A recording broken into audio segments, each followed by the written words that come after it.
আল্লাহ পাক রব্বুল আমিন জগৎবাসীকে লক্ষ্য করে জানিয়ে দিচ্ছেন, ও আমার গোলামেরা, এই যে পৃথিবীর মধ্যে তোমরা খাও দাও ফুর্তি করো, এই পৃথিবীর মধ্যে জীবন ধারণের জন্য গুরুত্বপূর্ণ তিনটা উপাদানের প্রয়োজন।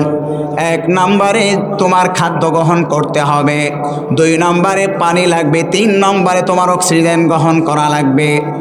আমি আল্লাহ পাক রব্বুল আমিন এই 3টা বিষয় কত চমৎকার ভাবে তোমার জন্য প্রস্তুত করছি। রব্বুল আলামিন সূরা রুমের 48 নম্বর আয়াতে কারিমার মাধ্যমে জানিয়ে দিচ্ছেন, আল্লাহুল্লাযী আরসালার রিয়াহা ফাতুসিরু সাহাবা। মানুষ বেঁচে থাকার জন্য 3টা বিষয় প্রয়োজন। 1 নম্বরে তার খাদ্য গ্রহণ করতে হবে। রব্বুল আমিন বললেন, সেই খাদ্যের যোগান আমি রব্বুল আমিন কত চমৎকার ভাবে করছি। আল্লাহ পাক রব্বুল আমিন বললেন, আল্লাহুল্লাযী আরসালার রিয়াহা, ওই রব্বে কাবার কসম করে বলছি যে রব্বুল আলামিন আসমান থেকে আমার আপনার জন্য মেঘ বর্ষণ করেন। আল্লাহ পাক রব্বুল আমিন বলছেন, আর ওই মেঘমালাকে রব্বুল আমিন কেমন করে এই জমিনের মধ্যে বর্ষণ করেন। ওই মেঘমালাটা যতটুক অঞ্চল, যতটুক জনপদের জন্য যতটুক প্রয়োজন, রব্বুল আলামিন ওই অঞ্চলের জন্য ততটুকুই প্রেরণ করেন। আর আল্লাহ পাক রব্বুল আমিন বলছেন, ফায়াবসুতু ফিস সামাই কাইফা ইয়াশা। আর এই মেঘমালাটাকে আমি রব্বুল আমিন যেভাবে চাই আসমানে সেভাবেই রেখে দেই।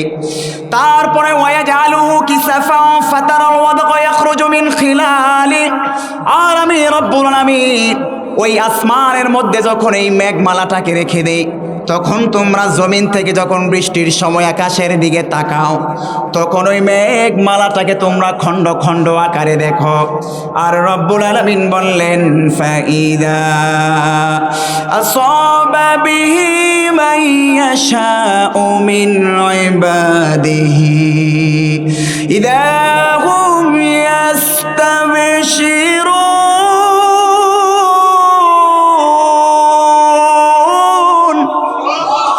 আবার আল্লাহ পাক রব্বুল আমিন বললেন, আর এই মেঘমালা যখন যেই জনপদের মধ্যে পাঠায়, ওই জনপদের মানুষগুলো যখন মেঘের ফোঁটা গরমকালে দেখে, তখন তাদের মনে আনন্দ আসে না নাই?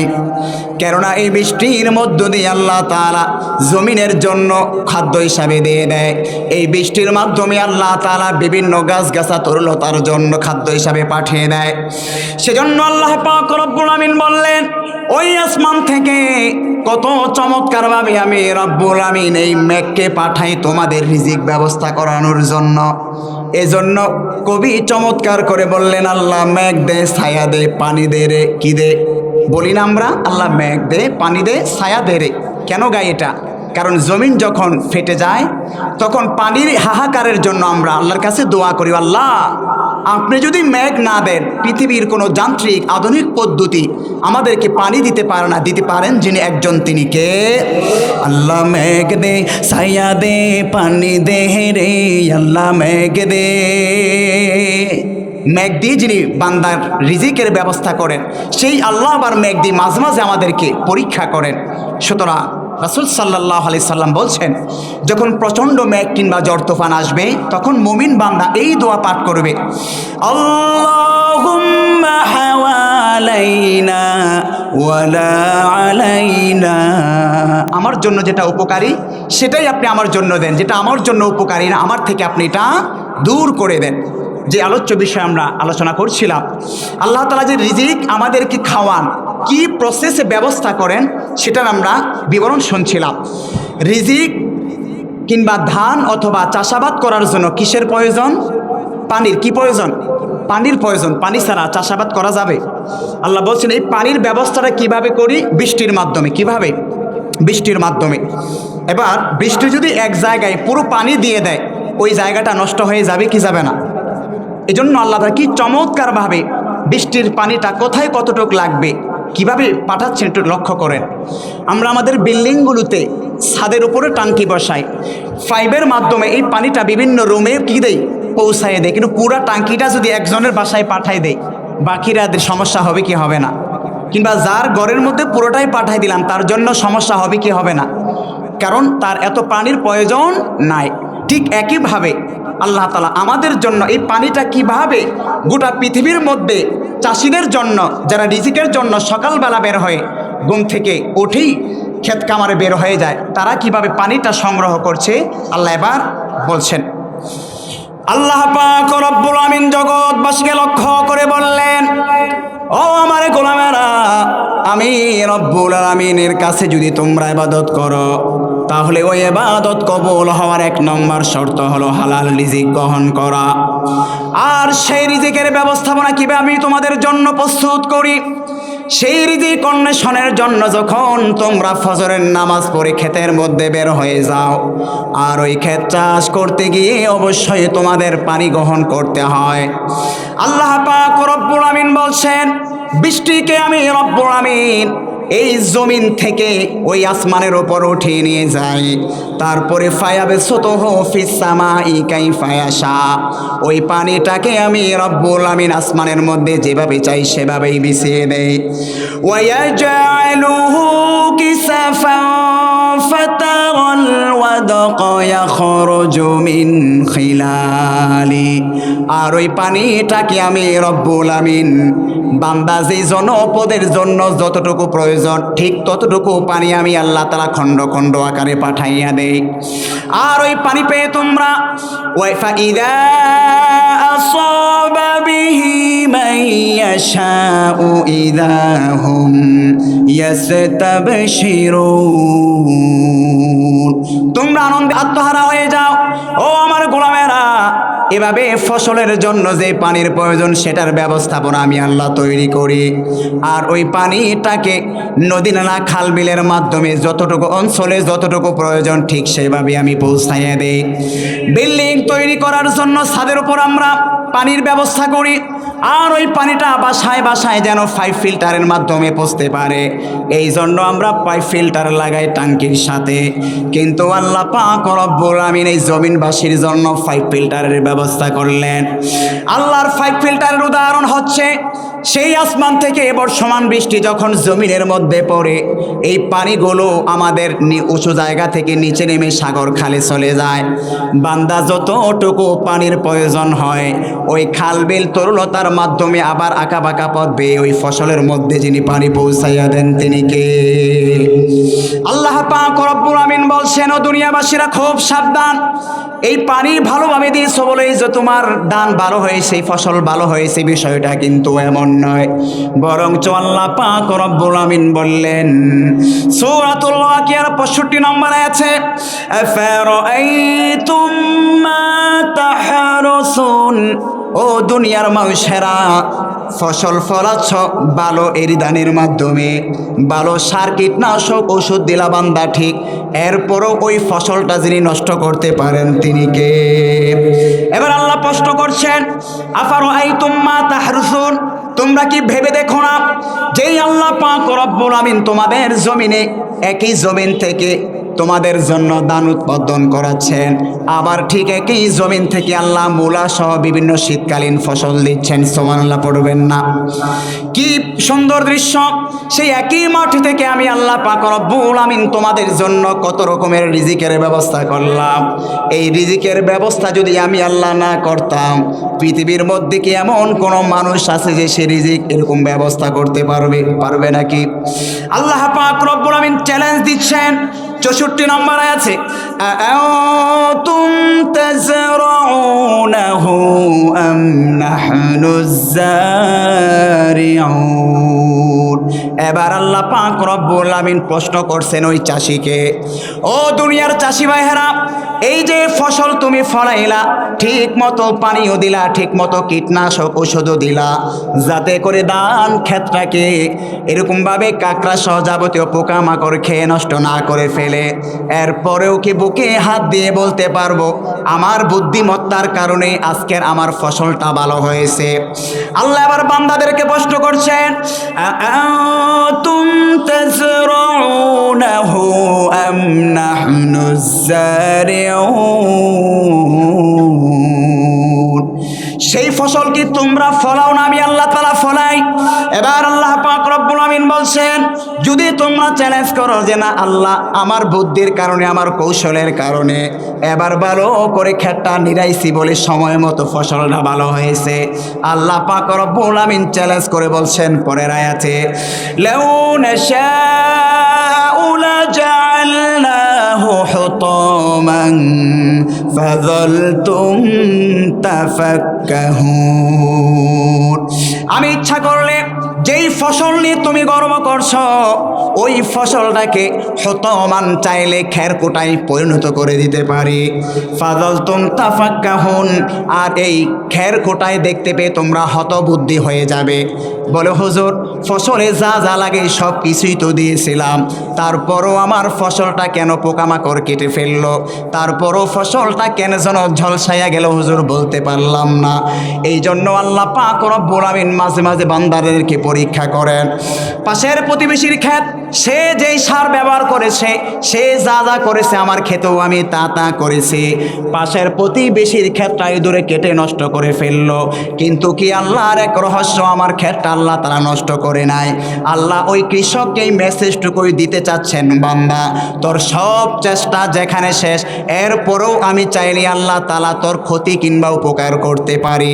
যেমনটা তোর প্রতিবেশীর ক্ষেতটা ভালো, সে সব কিছু করার পরেও আবার তুই সব কিছু করলি, তারপরও তোর ক্ষেতের ফসল ভালো হয় নাই। কারণ লাউ নাশাউ লাজআলনাহু হুতামা, আমি আল্লাহর সমস্ত ক্ষমতার মালিক, ওটা যেন তোর অন্তরে গেঁথে যায়। এবার আল্লাহ পাক রব্বুল আমিন আধুনিক বিজ্ঞানকে প্রশ্ন করছেন। আধুনিক বিজ্ঞানরা এসে বলল আল্লাহর মেঘ বৃষ্টি আমাদের কোনো প্রয়োজন নাই, কারণ বিদ্যুতের মাধ্যমে আমরা ওই মাটির নিচ থেকে পানির মাধ্যমে মোটরের মাধ্যমে পানির ব্যবস্থা করি, ডিপ কলের মাধ্যমে, টিউবওয়েলের মাধ্যমে আমরা আমাদের ফসলে পানি দেই কি দেই না। এবার আল্লাহকে যদি আধুনিক বিজ্ঞান এসে চ্যালেঞ্জ করে, ও রব্বুল আলামিন তোমার আসমানের পানির প্রয়োজন নাই। এবার আল্লাহ পাক রব্বুল আলামিন আজ থেকে ১৫০০ বছর পূর্বে ২৯ নম্বর পারা সূরাতুল মুলুকের ৩০ নম্বর আয়াতে তার চ্যালেঞ্জ তিনি দিচ্ছেন। রব্বুল আলামিন বললেন, قل أرأيتم إن أصبح ماؤكم غورا فمن يأتيكم بماء معين।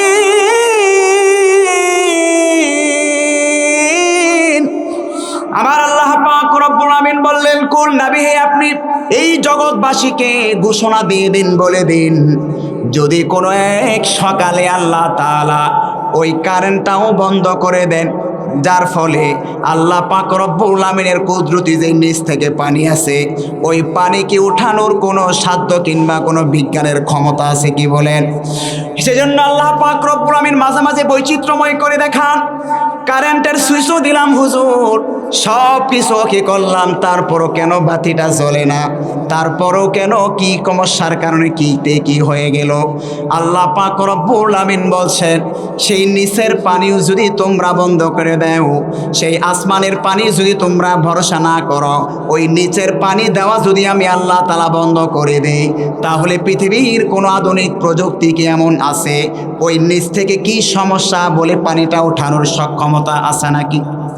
আছে? কোনো একটা কল নষ্ট হয়ে গেলে আমরা কি করি? আরেকটা কল বসাই। আজ পর্যন্ত বিজ্ঞানীরা কি এই সমাধান বের করতে পারছে যে একটু 50 মিটার কিংবা 600 মিটার পার হয়ে আর্সেনিক, এখানে আর্সেনিক নাই, কিন্তু সমস্যাটা কোথায় সেই মাটির নিচে বের করতে পারছে? কেন পারে নাই? আল্লাহ এই জ্ঞানটুকু এখন পর্যন্ত তাদেরকে দেন না। এগুলো দিয়ে আল্লাহ বোঝাচ্ছেন, বান্দা তোমার জ্ঞানের স্বল্পতা, তোমার চেষ্টার স্বল্পতা যে আছে, তোমার চেষ্টা 100% হওয়ার পরেও ভরসা কার উপর হবে? আল্লাহ তাআলার উপর। সম্মানিত প্রিয় ভাইরা, তো এভাবে আল্লাহ তাআলা আমাদের জন্য খাদ্যের যোগানের জন্য যে পানি দেওয়া লাগে, ওই পানির ব্যবস্থাপনা করছেন। কারণ খাদ্য যদি আমরা চাষ করতে চাই, প্রয়োজন কি? পানি। পানির প্রসেসটা আল্লাহ কীভাবে তৈরি করছেন সেটাও আমরা উদাহরণ জানলাম। 3 নম্বরে বেঁচে থাকার জন্য বলেছিলাম যেই জিনিসটা প্রয়োজন সেটা কি? অক্সিজেন। কি প্রয়োজন? অক্সিজেন। যে শ্বাসটা আমরা ছাড়ি এটাকে কি বলা হয়? শ্বাস। আমরা যেটা গ্রহণ করি এটা শ্বাস, আর যেটা ছেড়ে রাখে প্রশ্বাস বলা হয়। ইংরেজিতে বলা হয় যেটা আমরা গ্রহণ করি অক্সিজেন, আর যেটা আমরা ছাড়ি এটাকে কি বলা হয়? Carbon die oxide. কি বলা হয়? Carbon die oxide. বিজ্ঞানীরা গবেষণা করে দেখেছে খাবার কিংবা পানি যদি মানুষ 1 সপ্তাহ 1 মাস নাও খায় তাও বাঁচতে পারবে যদি তার অক্সিজেন পর্যাপ্ত পরিমাণ থাকে। কিন্তু এক মুহূর্তের জন্য যদি সেই অক্সিজেনটা বন্ধ হয়ে যায়, এই মাথুরাপুর জামে মসজিদের মিম্বার থেকে ঘোষণা হবে অমুক বারের অমুকে আজ পৃথিবীর মধ্যে নাই। কিভাবে নাই? কয় হার্ট অ্যাটাক করছে। কি attack? Heart attack. Heart attack কাকে বলে বুঝেন তো? শ্বাস নেওয়া যদি যখন আল্লাহ বন্ধ করেন তখন এটাকে কি বলে? Heart attack. আমরা যে প্রতিদিন এই যে অক্সিজেন গ্রহণ করছি এটার জন্য আজ পর্যন্ত কোনো বিল দিতে হয়েছে? এমন কখনো হয়েছে আল্লাহ যে বিদ্যুৎ বিল অনেক হয়ে গিয়েছে, আল্লাহর কাছে অনেক বিল জমা হয়ে গেছে, দিচ্ছি না বলে আল্লাহ শ্বাস নেওয়া বন্ধ করে দিয়েছে, এমন হয়েছে কখনো? একটু চিন্তা করেন আল্লাহ যে কত নিয়ামত, কতভাবে আমাদের জন্য রিজিক যোগান দিচ্ছেন, কল্পনা করা যায়? আমার প্রিয় ভাইয়েরা, এই পৃথিবীর মধ্যে বেঁচে থাকার জন্য একজন মানুষের 3টা জিনিসের প্রয়োজন। 1 নম্বর খাদ্য, 2 নম্বর পানি, 3 নম্বরে একজন মানুষ সবচাইতে যেই জিনিসটা প্রয়োজন সেটা হচ্ছে অক্সিজেন। আধুনিক বিজ্ঞানীরা বলছে একজন মানুষ দৈনন্দিন কতটুকু অক্সিজেন গ্রহণ করে? মিনিটের মধ্যে সে 250 মিলি অক্সিজেন গ্রহণ করে।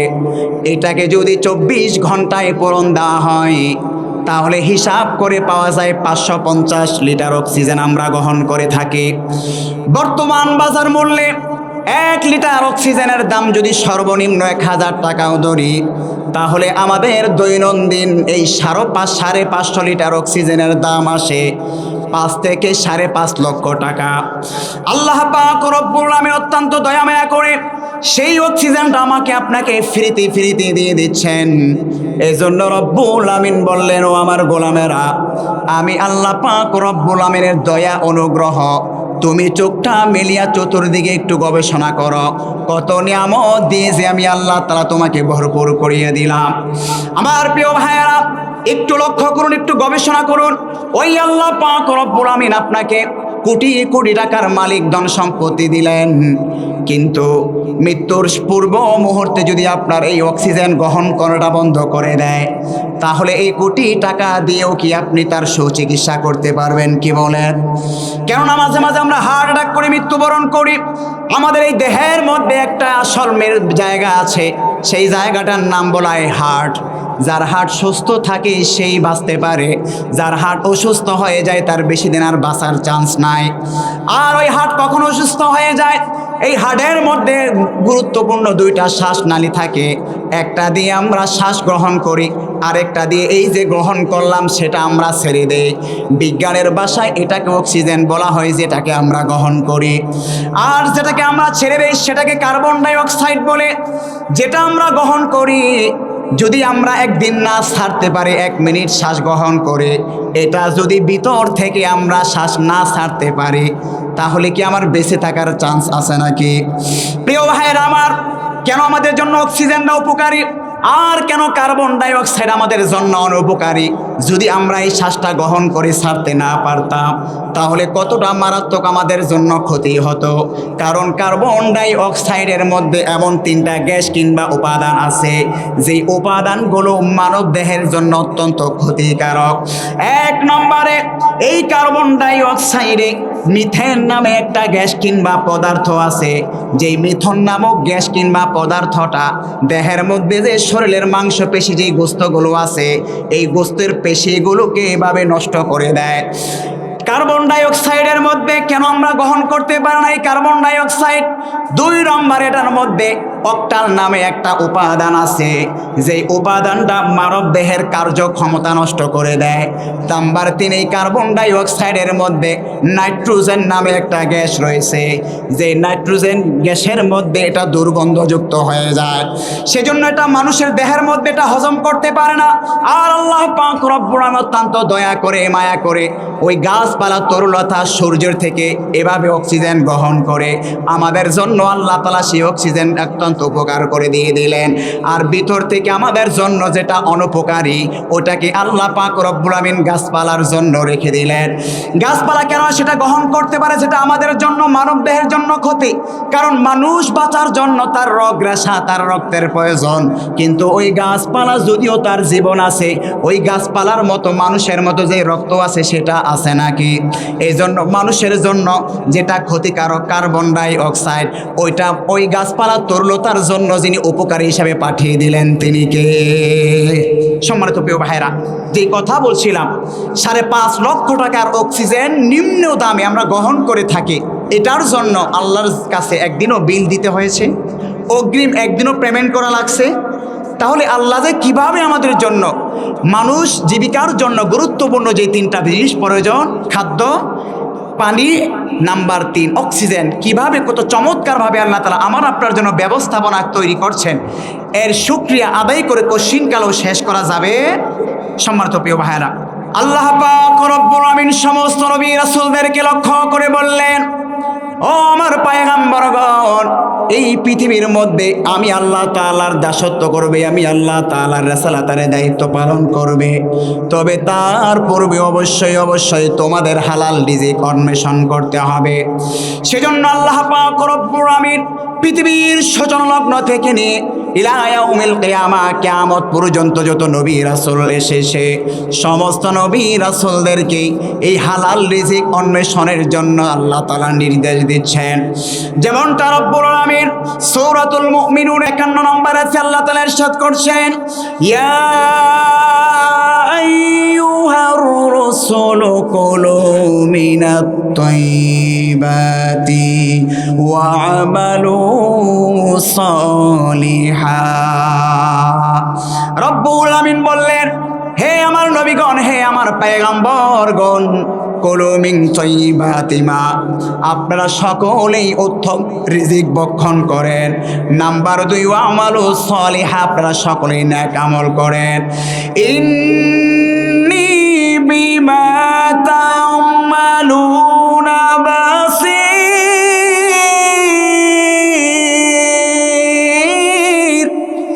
আর আল্লাহ পাক রব্বুল আমিন বলছেন, ও আমার পয়গম্বরগণ, আপনি যে রিজিকটাই গ্রহণ করছেন না কেন, এই রিজিকটা হালাল না হারাম, যিনি ওই আরশে আজিম থেকে বাসির পর্যবেক্ষণ করছেন তিনি কে?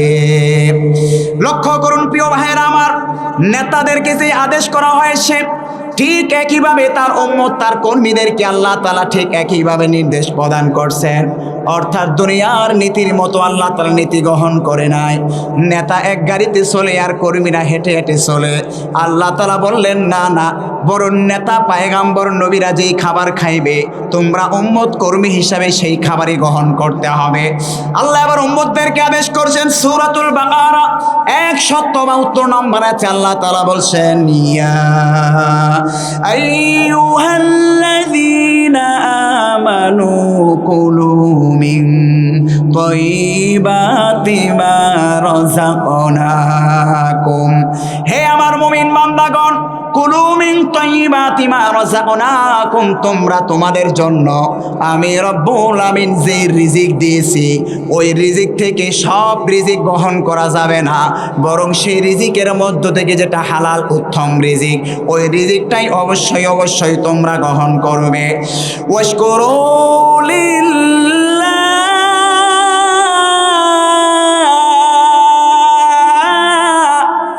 আর এই রিজিক গ্রহণ করার পরে তোমরা কার প্রশংসা আদায় করবে? নাকি বাবার প্রশংসা আমরা আদায় করব? বাবার প্রশংসা করা যাবে, নেতার প্রশংসা করা যাবে, বরং বান্দার সুখ দুঃখ খাওয়া দাওয়ার যিনি সব ব্যবস্থা করেন তিনি কে? ইউ কুতুম ইয়াহু তা'বুদুন, খাইলা পড়লা সব কিছু করলা, ও গোলামেরা এবার চাকরি করবা কার? এবার আল্লাহ পাক রব্বুল আমিন জানিয়ে দিচ্ছেন, ও গোলামেরা, দুনিয়ার কোনো মানুষের গোলামি করা যাবে না, নেতার পিছনেও ঘুরে ঘুরে আল্লাহর ইবাদত নষ্ট করা যাবে না, বরং একমাত্র তোমরা ইবাদত করবে একজনের, তিনি কে? আল্লাহ রাসূল সাল্লাল্লাহু আলাইহি সাল্লাম একটা হাদিস উপস্থাপন করছেন। এই দুই আয়াতকে সামনে নিয়ে। কোন দুই আয়াত? এতক্ষণ যেই দুই আয়াতের তরজমা আমরা শুনলাম, তিরমিজির মধ্যে এসে সেই হাদিসটি আবু হুরায়রা রাদিয়াল্লাহু তাআলা আনহু থেকে বর্ণিত হয়েছে। নবী করিম সাল্লাল্লাহু আলাইহি ওয়াসাল্লাম উপস্থিত সাহাবায়ে কেরামকে লক্ষ্য করে বললেন, ও আমার সাহাবীরা, ইয়া আইয়ুহান নাস ইন্নাল্লাহা তাইয়্যিবুন, নিশ্চয় আল্লাহ পাক রব্বুল আমিন পুত পবিত্র, ওয়ালা ইয়াকবালু ইল্লা তাইয়্যিবান, আর জেনে রাখো আল্লাহ পাক রব্বুল আমিন পুত পবিত্র, অথেন্টিক এবং বিশুদ্ধ জিনিস ব্যতীত কোনো জিনিসই আল্লাহর কাছে গ্রহণযোগ্যতা নাই। ও ইন্নাল্লাহা আমারাল মুমিনিন, আর আল্লাহ পাক রব্বুল আমিন এমন একটা বিষয়ের কথা তোমাদেরকে বলছেন, যেই বিষয়টা রব্বুল আমিন মুমিন বান্দাদেরকে যেমন নির্দেশ প্রদান করেছেন, বিমা আমার বিহিল মুরসালিন, ঠিক একইভাবে তোমাদের নবী, তোমাদের নেতা সমস্ত নবী রাসূলদেরকেও নির্দেশ প্রদান করেছেন। অতঃপর রাসূল সাল্লাল্লাহু আলাইহি ওয়াসাল্লাম সূরাতুল মুমিনুনের 51 নম্বর আয়াত এবং সূরাতুল বাকারার 172 নম্বর আয়াত দুইটা তেলাওয়াত করে শোনালেন। যেই দুই আয়াতের মধ্যে সমস্ত নবী রাসূলদেরকে আল্লাহ তাআলা হালাল রিজিক গ্রহণ করার নির্দেশ দিলেন, ঠিক একইভাবে মুমিন বান্দাদেরকেও হালাল রিজিক গ্রহণ করার নির্দেশ দিলেন। বিশ্বনবী সাল্লাল্লাহু আলাইহি ওয়াসাল্লাম বললেন, সুম্মা যাকারার রাজুল ইউতিলুস সাফারা, অতঃপর রাসূল সাল্লাল্লাহু আলাইহি ওয়াসাল্লাম বললেন, এমন এক ব্যক্তি, এই আমার এমন এক ব্যক্তির আলোচনা রাসূল সাল্লাল্লাহু আলাইহি ওয়াসাল্লাম করলেন, যেই ব্যক্তি মুসাফির অবস্থায় সফরের মধ্যে আছে।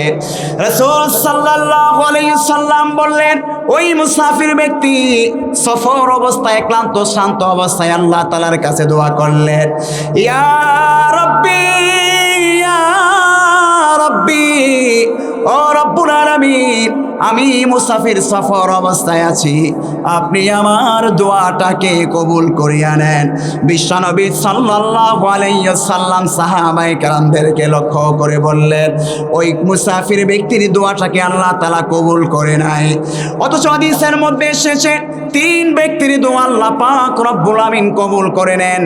এর মধ্যে একজন ব্যক্তি যে আল্লাহর রাস্তায় সফরে বের হয়েছে, ওই ব্যক্তি দোয়া করতে দেরি তার দোয়াটা যিনি কবুল করে নেন তিনি কে? কিন্তু এই মুসাফির ব্যক্তির দোয়াটা আল্লাহ তাআলা কি করলেন না? কবুল করলেন না। রাসূল সাল্লাল্লাহু আলাইহি ওয়াসাল্লাম বললেন, সে আল্লাহর রাস্তায় সফরে থাকা অবস্থায় তারপরও কেন তার দোয়া কবুল হলো না? বিশ্বনবী বললেন 4টা কারণে ওই ব্যক্তির দোয়াটা আল্লাহ তাআলা কবুল করে নাই। 1 নম্বর কারণ বলতে গিয়ে রাসূলুল্লাহ বললেন, ও মাতআমুহু হারামুন, ওই মুসাফির যে খাদ্য গ্রহণ করেছে সেই খাবারটা ছিল হারাম। ও মাশরাবুহু হারামুন, সে যে পানীয় গ্রহণ করেছে ওই পানিটাও হারাম ছিল। ও মালসাবুহু হারামুন, সে যে পোশাক পরিধান করেছে ওই পোশাকটাও হারাম ছিল। ও গুযিয়া বিল হারাম, আর সে যে পথে উপার্জন করেছে, যেই টাকা চাকরির মাধ্যমে উপার্জন করেছে, ওই চাকরির পথ পদ্ধতিটা হারাম ছিল। এই 4 কারণে আল্লাহ তাআলা ওই মুসাফির ব্যক্তির দোয়াটাকে আল্লাহ তাআলা কবুল করে নাই। সেজন্য প্রিয় ভাইরা আমার, আল্লাহর পক্ষ থেকে রিজিক অত্যন্ত গুরুত্বপূর্ণ একটা বিষয়।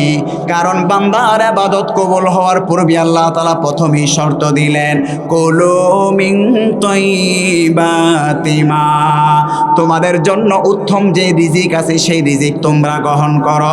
সেজন্য রিজিকের মধ্যে অনেকগুলো স্তর রয়েছে। আমরা মনে করি রিজিক মানে হচ্ছে খাওয়া দাওয়া, না, রিজিক খাওয়া দাওয়া হচ্ছে সর্বনিম্ন স্তরের। কি স্তরের?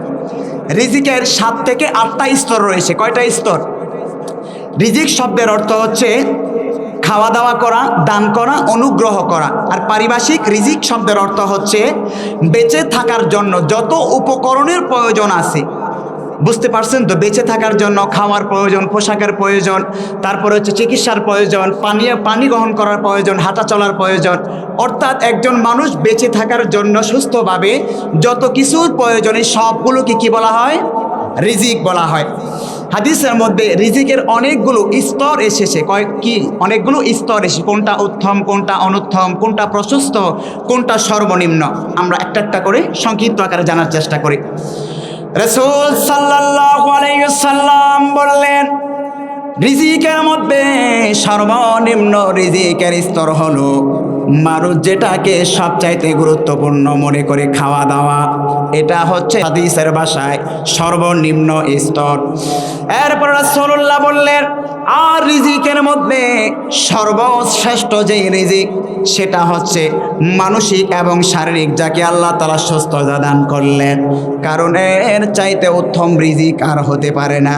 কারণ আপনি যদি সুস্থ থাকেন তারপরে না আপনি আরামায়েশ করবেন, যদি অসুস্থ হয়ে যান তাহলে কি বিরিয়ানি পোলাও ভালো লাগবে? ভালো লাগবে নাকি? এজন্য হাদিসের মধ্যে এসেছে রিজিকের মধ্যে সর্বশ্রেষ্ঠ রিজিক হচ্ছে শারীরিক ফিটনেস, মানসিক টেনশন মুক্ত যে ব্যক্তি থাকতে পেরেছে ওর জন্য আর কোনো শ্রেষ্ঠ রিজিক হতে পারে না। সেজন্য নবী করিম সাল্লাল্লাহু আলাইহি ওয়াসাল্লাম বললেন, নি'মাতানি মাগবুবুন ফীহিমা কাসীরুম মিনান নাস। মানুষের জন্য সব চাইতে যেই দুইটা নিয়ামত শ্রেষ্ঠ, এক নম্বর রাসূলুল্লাহ বললেন নাসিহা, সুস্থতা। নাম্বার 2 ওয়াল ফারাগ, আল্লাহ পাক রব্বুল আমিন যে আপনাকে ব্যস্ততা থেকে অবসর রাখলেন, যখন আপনি ব্যস্ত হয়ে যাবেন তখন মেন্টালি কেমন যেন পাগল পারা হয়ে যায়। সেজন্য রাসূল বলেছেন সুস্থতা আর অবসরতা হচ্ছে মানুষের জন্য সবচাইতে বড় কি নিয়ামত। কিন্তু এই দুইটা নিয়ামতের বিষয়ে আমরা হেলায় দুলায় কাটিয়ে দিই। সময়গুলো কিভাবে যে নষ্ট করছি টেরই পাচ্ছে না। জীবনে একটা সময় আফসোস করি, হারে ওই সময়টা যদি পড়াশোনা করতাম কিংবা ভালোভাবে জবে কাজে লাগাতে পারতাম, বন্ধুবান্ধবের নেশায় পড়ে সময়গুলো নষ্ট না করতাম, তাহলে আজকের অবস্থান আমার এতটুকু থাকতো না, বরঞ্চ আরও ভালো জায়গায় আমি পৌঁছতে পারতাম। কিন্তু এই আফসোস করে তখন কি এর পরিত্রাণের কোনো সুযোগ আছে? কোনো সুযোগ নাই। ঠিক একইভাবে অবসরতা এটা অনেক গুরুত্বপূর্ণ বিষয়। যখন আমরা ছাত্র জীবন পার করি, পড়াশোনার জীবন, অবসর কোনো কাজ নেই, শুধু পড়াশোনা। এই পড়াশোনার সময়টা ব্যতি রেখে যখন চাকরির জীবনে চলে যায় তখন বুঝি ওই যে গরুর খাটনির মতো কাম যখন শুরু করি তখন বুঝি হারি ছাত্র জমানা যে কত ভালো ছিল, বাফের হোটেল খাইলাম আর গড়লাম। যদি আরেকটু ভালো পড়াশোনা করতাম তাহলে আজকের অবস্থান আমার কি হতো? ভালো হতো। সম্মানিত প্রিয় ভাইরা, রাসূল সাল্লাল্লাহু আলাইহি সাল্লাম 3 নম্বরে বলেছেন সর্বোত্তম যেই রিজিক, সর্বনিম্ন, সর্বশ্রেষ্ঠ, সর্বোত্তম যেই রিজিক সেটি হচ্ছে একজন উত্তম জীবন সঙ্গী। যার উত্তম জীবন সঙ্গিনী আছে তার চাইতে দুনিয়ার মধ্যে আর কোনো শান্তির বিষয় হতে পারে ভাই? পৃথিবীর সব কিছু পেলেন, ঘরের মানুষটা যার সাথে রাত দিন পার করছেন সে ভালো না, তাহলে আপনার কোনো কিছু ভালো লাগবে? বিশ্বনবী সাল্লাল্লাহু আলাইহি ওয়াসাল্লাম জানিয়ে দিলেন সব চাইতে উত্তম যেই রিজিক যেই বান্দাকে দেওয়া হলো, আর সেটা হলো যে মুমিন বান্দার তার উত্তম জীবন সঙ্গিনী সে গ্রহণ করতে পারলো আর উত্তম নেক সন্তান সে জন্ম দিতে পারলো, তার এই দুনিয়ার মধ্যে এটাই সবচাইতে শ্রেষ্ঠ রিজিক। সেজন্য রাসূল সাল্লাল্লাহু আলাইহি ওয়াসাল্লাম খাদিজা রাদিয়াল্লাহু তাআলা আনহার ব্যাপারে এক মন্তব্য করতে গিয়ে বললেন, রুজিকতু হুব্বাহা, খাদিজার ভালোবাসা সবচাইতে আমাকে শ্রেষ্ঠ রিজিক হিসাবে দেওয়া হয়েছে, উত্তম রিজিক হিসাবে। আর রাসূল বলতেন, ও আল্লাহ, আমি যেন কিয়ামতের ময়দানে আমার খাদিজাকে আমি ভুলে না যাই, কারণ কিয়ামতের ময়দানটা অত্যন্ত ভয়ানক হবে। ওই জায়গা থেকে হাজি গাজী পীর বুজুর্গ কোনো নবীরাও হাই হুতাশ করবে সেই সময়টাতে। সম্মানিত প্রিয় ভাইরা, সেই রাসূল সাল্লাল্লাহু আলাইহি সাল্লাম বললেন খাদিজাকে আমাকে সবচাইতে কী দেওয়া হয়েছে? খাদিজার ভালোবাসাকে উত্তম রিজিক হিসাবে দেওয়া হয়েছে। এজন্য যার সংসারে যার বউ ভালো, তার মনটা ফ্রেশ, সে আর্থিকভাবে অতটা স্বাবলম্বী না হতে পারলো, বউ যদি ভালো থাকে তার মনটা কি থাকে? ফুরফুর মেজাজ ভালো থাকে। সেজন্য টাকা পয়সা কামানোর চাইতে স্ত্রীকে সময় দেওয়ার চেষ্টা করবেন, পরিপাটি করে রাখার চেষ্টা করবেন। টাকা অর্জন করলেন, স্ত্রীর সাথে সম্পর্ক ভালো না, বিদেশ করলেন, পরকীয়ায় জড়িয়ে গেলেন, স্ত্রীর সাথে সম্পর্ক খারাপ হয়ে গেল, সন্তানও বৎকার হলো, তাহলে আপনার কপালে আসলে শান্তি না, বরং আপনার কপালে কি জুটবে? দুনিয়াটাই জাহান্নাম হয়ে যাবে। যে কথা বলছিলাম, সবচাইতে পরিপূর্ণ যে রিজিকের স্তর সেটা হচ্ছে আল্লাহর ওপর কি করা? সন্তুষ্টি থাকা। আল্লাহ যে অবস্থায় তুমি দিয়েছো তোমার ওপর সন্তুষ্টি, বাস, আর কোনো কিছু লাগবে না। 5 নম্বর রাসূল সাল্লাল্লাহু আলাইহি সাল্লাম বলছেন রিজিকের মধ্যে প্রশস্ত যে রিজিকের স্তর আছে সেটা হচ্ছে কি? ধৈর্য। যার ধৈর্য নাই তার জীবনে সফলতা নাই, যার ধৈর্য আছে আস্তে আস্তে সেই সফলতার মুখ দেখতে পায়। এজন্য যে কোনো জায়গায় ধৈর্য হারা হতে নাই। চাকরি করছেন, ওস্তাদের সাথে বনাবনি হচ্ছে না, চেষ্টা করেন কিভাবে বনাবনি হয়, ধৈর্য সহকারে সময়টা পার করবেন, সফলতা আপনার জন্যই, ঠিক না ঠিক? সম্মানিত প্রিয় ভাইয়েরা, 6 নম্বর রিজিকের যে স্তর সেটা হচ্ছে রাসূল সাল্লাল্লাহু আলাইহি সাল্লাম বলছেন সবচাইতে কল্যাণকর রিজিক হলো হেকমা, অর্থাৎ একজন ব্যক্তি একাডেমিক জ্ঞান অর্জন করেছে, কিন্তু এই একাডেমিক জ্ঞানটা কিভাবে সমাজে অ্যাপ্লাই করবে তার সেই হেকমাটা নাই, প্রজ্ঞাটা নাই। দেখবেন অনেক মুরব্বী মাস্টার্স পাস করে নাই, কিন্তু তার সমাজে বসবাস করার যে অভিজ্ঞতা, সেই অভিজ্ঞতা একজন মাস্টার্স পাস পড়ুয়ারও নাই। এটাকে কি বলা হয়? হেকমা, প্রজ্ঞা। তো এই প্রজ্ঞা জ্ঞানের পাশাপাশি যাকে প্রজ্ঞা দান করা হলো, রাসূল সাল্লাল্লাহু আলাইহি সাল্লাম বলছেন এটা হচ্ছে সবচাইতে কি কল্যাণকর রিজিক। সম্মানিত প্রিয় ভাইরা, যে বিষয়টা নিয়ে আলোচনা করছিলাম, তাহলে রিজিকের অনেকগুলো স্তর আমরা জানলাম। তাহলে শুধুমাত্র রিজিক খাওয়া দাওয়ার মধ্যে কি না, সীমাবদ্ধ না। এবার আমরা জানার চেষ্টা করব রিজিক কেন হারাম হয়, কেন আমাদের জন্য নাজায়েজ হয়। তার দুইটা কারণ। কয়টা? দুইটা। এক নাম্বার, স্বয়ং ওই রিজিকটাই হারাম। যেমন শুকুর, কুকুর, এগুলোর গোশত আমাদের জন্য কে হারাম করে দিয়েছেন? আল্লাহ। তারপরে পানীয়র যে জাতগুলো আছে, মদ, তারপরে আরও অন্যান্য পানীয় যে বিষয়গুলো আছে সেগুলো হারাম। এগুলো হচ্ছে সরাসরি খাবার হিসাবে কি আমাদের জন্য হারাম। নাম্বার দুই, খাবারটা হালাল, কিন্তু আমার উপার্জন হারাম হওয়ার কারণে ওই খাবারটাও কি হয়ে যায়? হালাল হয়ে যায়। তাহলে খাবার হারাম হওয়ার কয়টা কারণ পেলাম? দুইটা। এজন্য এই হালাল রিজিক খুব গুরুত্বপূর্ণ একটা বিষয়। অনেক হাজি গাজি, অনেক বড় আলেম, অনেক শিক্ষিত মানুষ মসজিদ মাদ্রাসা অনেক টাকা দান করে, কিন্তু আমার উপার্জনটা কি না ভাই? হারাম। তাহলে এই টাকা পয়সা কোনো কাজে আসবে ভাই? খাবার হারাম হয় কয় সুরতে? দুই, স্বয়ং ওই খাবারটা হারাম, তার উদাহরণও জানলাম। নাম্বার দুই, খাবারটা হালাল, কিন্তু আমার উপার্জনটা পন্থাটা হারাম ছিল বিদায় ওই জিনিসটা কি হয়ে গেছে? হারাম। সম্মানিত প্রিয় ভাইরা, আল্লাহ পাক রব্বুল আমিন এই সমস্ত পানিকুলের রিজিকের বিষয়ে তিনি ইরশাদ করছেন। সমস্ত পানিকুলের রিজিকের ব্যবস্থা কে করে থাকেন? আল্লাহ তাআলা। সুতরাং এই আয়াতটা কেন আল্লাহ তাআলা নাজিল করেছেন? মানুষগুলো যেন হারামের পথে উট পাখির মতো না দৌড়ায়, সেজন্য আল্লাহ তাআলা তাকে আগেই মেসেজ দিয়ে আশ্বস্ত করছেন সমস্ত রিজিকের যিনি ব্যবস্থাপনা করেন তিনি কে? আল্লাহ তাআলা।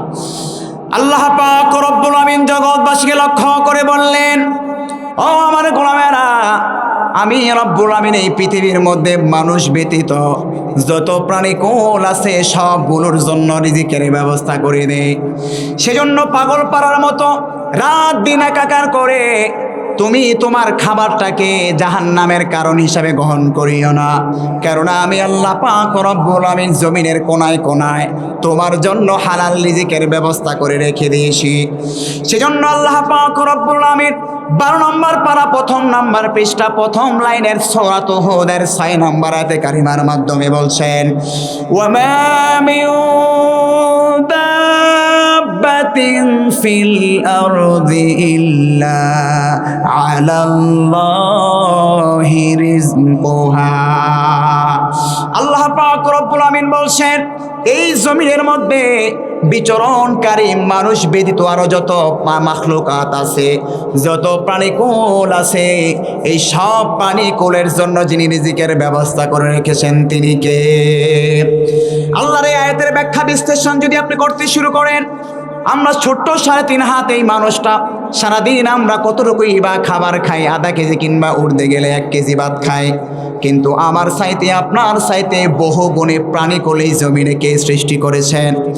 আমার আপনার চাইতে দেহ বিশিষ্ট ওই হাতি, আমার আপনার চাইতে ওই পানির মধ্যে দেহের চাইতে অনেক দ্বিগুণ বড় ওই ডলফিন মাছ।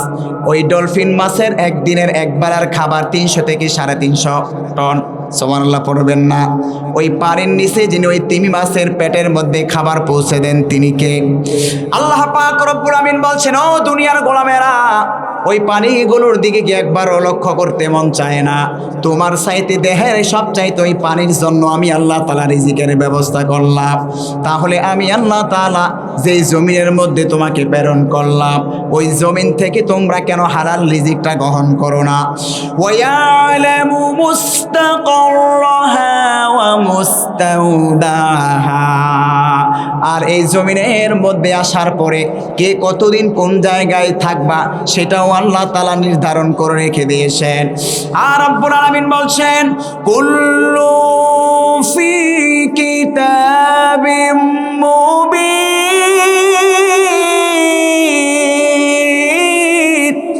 আর আল্লাহ তাআলা বলছেন, আর এই সব কিছু আমি আল্লাহ পাক রব্বুল আলামিনের কিতাবের মধ্যে সুস্পষ্টভাবে লিপিবদ্ধ আছে। কার জন্য কতটুকু রিজিক বরাদ্দ, কে এই পৃথিবীর মধ্যে কতদিন বাঁচবে, এই সব কিছু ফি কিতাবে মুবিন, আল্লাহ তাআলার কিতাবের মধ্যে সুস্পষ্টভাবে লিপিবদ্ধ আছে। সেজন্য আল্লাহ পাক রব্বুল আমিন তার প্রিয় বান্দাদেরকে এই রিজিক অন্বেষণের জন্য তিনি নির্দেশ প্রদান করছেন। আল্লাহ পাক রব্বুল আমিন সূরাতুল মুলুকের 15 নম্বর আয়াতে কারিমার মাধ্যমে জানিয়ে দিচ্ছেন, হুয়াল্লাযী জাআলা লাকুমুল আরদা যালুলান ফামশু ফি মানাকিবিহা। আল্লাহ পাক রব্বুল আমিন বলছেন, আর তোমাদের জন্য আমি রব্বুল আমিন এই শক্ত এবং ক্ষমতাধর জমিনটাকে বর্ষ বানিয়ে দিয়েছি, যাতে করে এই জমিনের মধ্যে যখন তোমরা ফসল ফলাইতে যাবে, এই জমিন যেন তোমাদের উপর আক্রমণ করতে না পারে। ঘটনা কি, এই যে জমিন তুমি সাবাল দিয়ে কোরাল দিয়ে ভাবে খুঁড়ছ, পশ্চিমকালেও কি ওই জমিন আমাদের জন্য প্রতিবাদ করেছে? আল্লাহ বলছেন, এই যে রিজিক তুমি অন্বেষণ করবা, রিজিক অন্বেষণের জন্য ওই জায়গাটা তো তোমার জন্য অনুকূল লাগবে। কারণ যে এই জায়গায় আপনি চাকরি করবেন, ওই জায়গায় যদি সন্ত্রাসের ভয় থাকে, তাহলে কি আপনি সঠিকভাবে ওই জিনিসটা অর্জন করতে পারবেন? সেজন্য আল্লাহ তাআলা আগে বলছেন, এই যে জমিন থেকে তোমরা রিজিক অন্বেষণ করবে, গ্রহণ করবে, ওই জমিনটাকে আমি আল্লাহ তাআলা বুবা বানিয়ে দিলাম। শুধু তাই নয়, ওই জমিনটাকে শক্তিহীনভাবে তোমাদের সামনে উপস্থাপন করলাম, যাতে করে ফামশু ফি মানাকিবিহা, এই জমিনের মধ্যে তোমরা চলাফেরা করতে পারো, ওয়া কুলু মির রিজকিহি, এবং তার দেওয়া রিজিক থেকে তোমরা গ্রহণ করতে পারো, ওয়া ইলাইহিন নুশুর। আল্লাহ তাআলা এই কুদরতগুলো বলার পরে, কুদরতটা কি, এই যে আমার চাইতে আপনার ছাদ থেকে এই জমিনের শক্তি কি কোনো অংশে কম না বেশি? বেশি কিনা? এই বেশিওয়ালা জমিনটাকে আল্লাহ তাআলা নিষ্প্রাণ, আল্লাহ তাআলা এরকম ভাষা বন্ধ করে দিলেন, শক্তিও বন্ধ করে দিয়ে আমার আপনার জন্য বর্ষ বানিয়ে দিলেন। বানিয়ে দিয়ে আল্লাহ এটাই বোঝাতে চাইলেন, এই কুদরতটা সাবধান, ও ইলাইহিন নুশুর, আমার কাছে কিন্তু সবাই ফিরে যেতে হবে। এই যে এত কিছু করলাম, করার পরে খাওয়া দাও ফুর্তি করবা, এই জন্য কিন্তু পৃথিবীর মধ্যে আমি আল্লাহ পাঠাই নাই। ও ইলাইহিন নুশুর, কার দিকে ফিরে যেতে হবে? আল্লাহ তাআলার কাছে। তবে মাঝে মাঝে ভূমিকম্প, ভূমিধসের মধ্য দিয়েও আল্লাহ তাআলা বোঝান আমাদেরকে, যেই জমিন তোমাদের জন্য বর্ষ বানিয়ে দিয়েছি, ওই জমিনেরও যে তোমাদেরকে ধসিয়ে দিতে পারে, সেটা মাঝে মাঝে আমি আল্লাহ কি করি? পরীক্ষা করি। এই জন্য আল্লাহ তাআলা কি দেন? ভূমিকম্প, ভূমিধসের মধ্য দিয়ে আমাদেরকে পরীক্ষা করেন।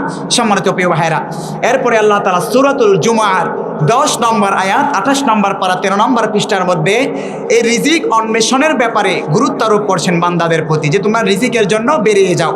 প্রথমে তো যেখানে বেরিয়ে যাবে সেটা যে নিরাপদ জায়গা, এটার বিবরণ শুনলাম সূরাতুল মুলুক থেকে। এবার আল্লাহ তাআলা বলছেন, নিরাপদ যেহেতু করে দিলাম, সুতরাং তোমরা রিজিকের জন্য বের হয়ে যাও। আল্লাহ তাআলা ইরশাদ করছেন, আল্লাহ পাক রব্বুল আমিন বললেন সূরাতুল জুমার 10 নম্বর আয়াত, ফাইযা কুদিয়াতিস সালাতু ফান্তাশিরু ফিল আরদি ওয়াবতাগু মিন ফাদলিল্লাহ। ও আমার গোলামেরা, আর যখন তোমরা সালাত আদায় করবে, নামাজ আদায় করবে, নামাজ শেষ হতে না হতে তোমরা তোমাদের রিজিক অন্বেষণের জন্য বের হয়ে যাও। সেজন্য রাসূল সাল্লাল্লাহু আলাইহি সাল্লাম বললেন, ফজরের সময় যারা ঘুম থেকে ওঠে তারাই প্রকৃত মুমিন বান্দা, আর এই শীতকে উপেক্ষা করে যারা উঠতে পারে না তারা হচ্ছে মুনাফিক বান্দা। রাসূলুল্লাহ বললেন, সকাল সকাল যেই কাজটা করা হয়, ওই কাজের মধ্যে যিনি বরকত দিয়ে দেন তিনি কে? সেজন্য দেখবেন আমাদের দেশের কৃষকরা সকালবেলা সূর্য উঠতে না উঠতে কোদাল এবং খাড়িটা নিয়ে মাঠের মধ্যে বের হয়ে যায়। সকাল সকাল সূর্যের তাপ ছাড়াই যখন কাজটা শেষ করে দেখা যায় যে এই দিন সকালবেলা বের হয়েছে, ওই দিনের কাজের মধ্যে যিনি বরকত দেন তিনি কে? কিন্তু দিন যত আধুনিক হচ্ছে, রাত 12টা-1টা পর্যন্ত আমরা দেশের খবর নিয়ে আমরা ঘুম থেকে উঠতে উঠতে 10টা-11টা বেজে যায়। ফলে সারাদিন যে কি হেলায় দোলায় চলে যায় সেটাও বলতে পারি না। কিন্তু আল্লাহ পাক রব্বুল আমিন বলছেন, নামাজ শেষ তো রিজিক অন্বেষণের জন্য, ফান্তাশিরু, তোমরা জমিনের মধ্যে ছড়িয়ে ছিটিয়ে পড়ো। আর ওয়াবতাগু মিন ফাদলিল্লাহ, আমি আল্লাহ তাআলার দেওয়া অনুগ্রহ তোমরা তালাশ করো। মুফাসসির কেরাম বললেন, বান্দা কষ্ট করলো, বান্দা ফসল ফলাইলো, বান্দা পানি দিল, বান্দা ক্ষেতটা নিরাইলো, সব বান্দা কষ্ট করলো, তারপরও হুজুর আল্লাহ তাআলা কেন বললেন আল্লাহ তাআলার অনুগ্রহ তোমরা তালাশ করো? কেননা ও দুনিয়ার মানুষেরা, এই যে আমি আল্লাহ তাআলা তোমাকে খাওয়াচ্ছি, পড়াচ্ছি, এই সবগুলো কি তুমি অর্জন করেছো না আমি আল্লাহ তাআলা অর্জন করেছি? আমি আল্লাহ তাআলার দয়া ছাড়া, অনুগ্রহ ছাড়া, অনুমতি ছাড়া এই পৃথিবীর একটা জমিনের ইঞ্চি মাটিও তোমার কোনো ফসল ফলানোর সক্ষমতা রাখে না। সেজন্য মুফাসসির কেরাম বললেন, এই জন্য আল্লাহ তাআলা বললেন, বান্দা তোমরা আল্লাহ তাআলার অনুগ্রহ তালাশ করো, বরং তোমরা নিজের যোগ্যতায় তালাশ করিও না। কারণ আল্লাহ যদি অনুগ্রহ না করেন, হাজার চেষ্টা করার পরেও ওই মাটি কি কখনো আমাদের ফসল দিতে পারে? এজন্য আল্লাহ বলছেন অনুগ্রহ তালাশ করো।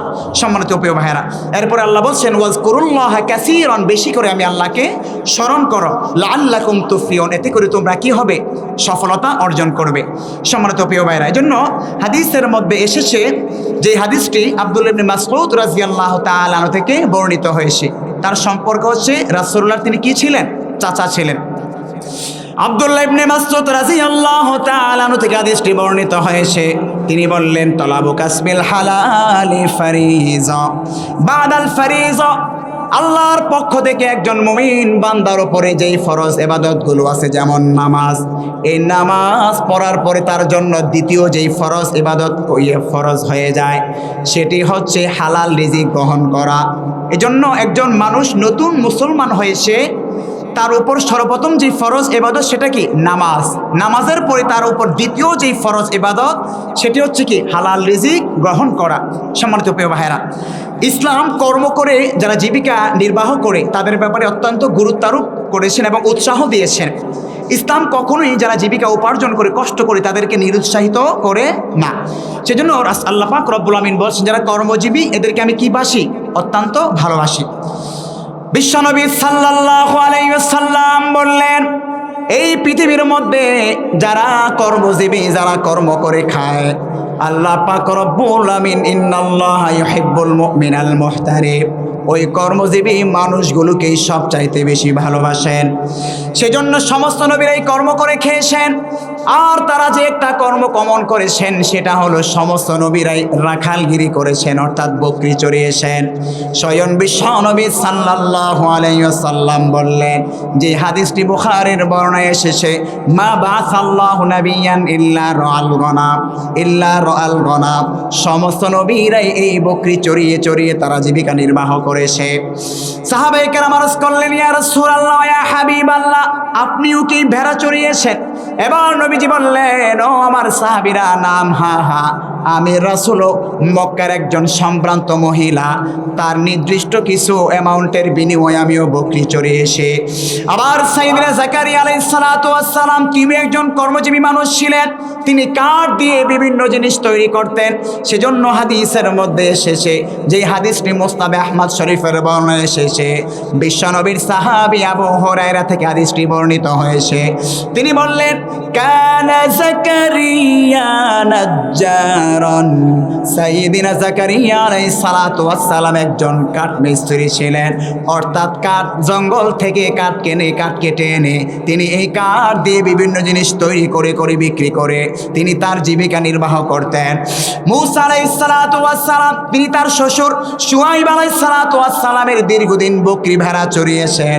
এরপরে দাউদ আলাইহিস সালাতু ওয়াস সালাম, তিনিও এভাবে লোহার মাধ্যমে বিভিন্ন জিনিস তৈরি করতেন, যেমনটা আল্লাহ পাক রব্বুল আমিন কোরআনে বিবরণ তুলে ধরছেন। ওয়া আলান্না লাহুল হাদীদ,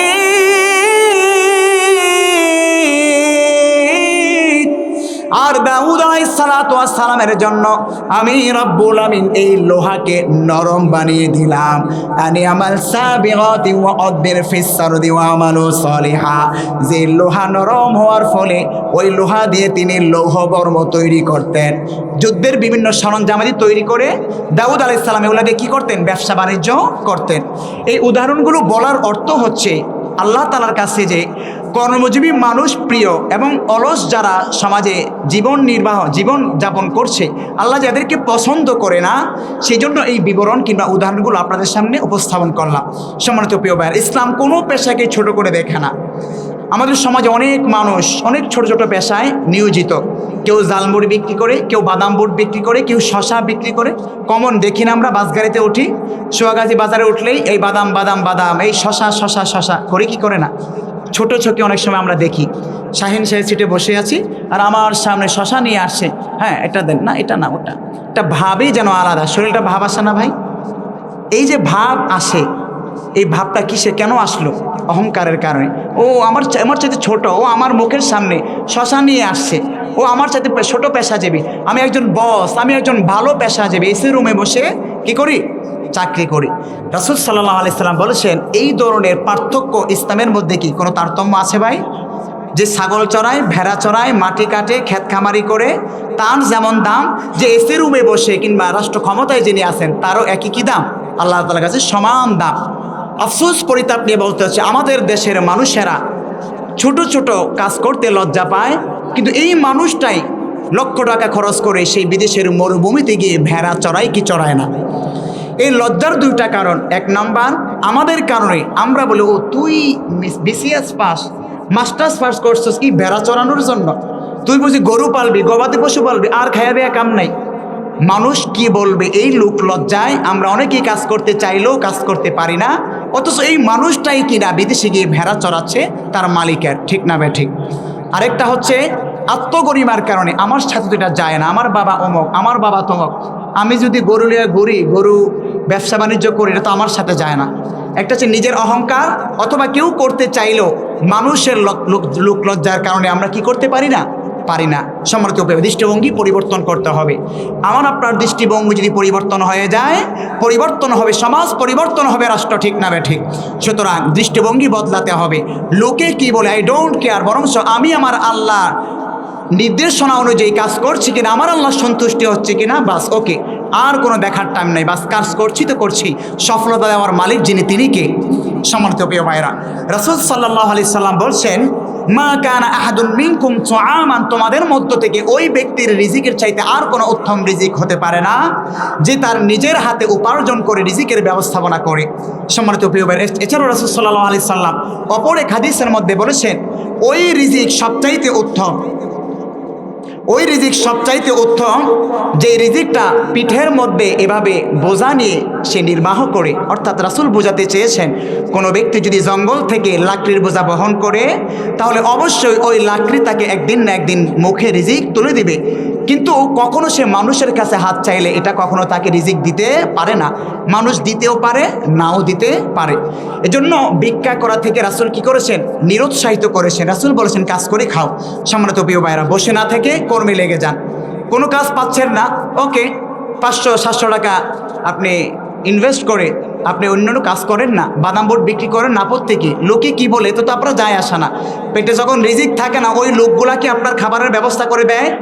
বিপদ যখন হয়, যেই লোকগুলো আপনাকে তিরস্কার করেছিল, ওরা ওই সময় তিরস্কার করে, কি বলে? আহারে সারা জীবন বাপের হোটেলে খাইছস, হান্ডু হান্ডু ঘুরছস, আর এখন অসুস্থ হয়েছে, নিজের সম্পত্তিও বিক্রি হচ্ছে, এরকম বলে তিরস্কার করে কি করে না? কিন্তু আপনি যখন গাড়ির হেল্পারি করছেন, আপনি যখন কোনো কর্ম করে খাচ্ছেন, ওই লোকগুলোই আবার কি করে? তিরস্কার করে। ও কি করে? ও গাড়ির হেল্পারি করে, কি করে? বাদাম বোট বিক্রি, কি করে? আইসক্রিম বিক্রি করে। মুখের অঙ্গি ভঙ্গি এগুলা কি অহংকারী আলামত না ভাই? সেজন্য কোনো পেশাকে ছোট লোকের ছোট দৃষ্টিতে দেখা ইসলাম কি দেয় না? বৈধতা দেয় না। সম্মানিত পরিবার, ইসলাম বলছে তুমি কর্মজীবী হও, অলস হয়ে থেকো না।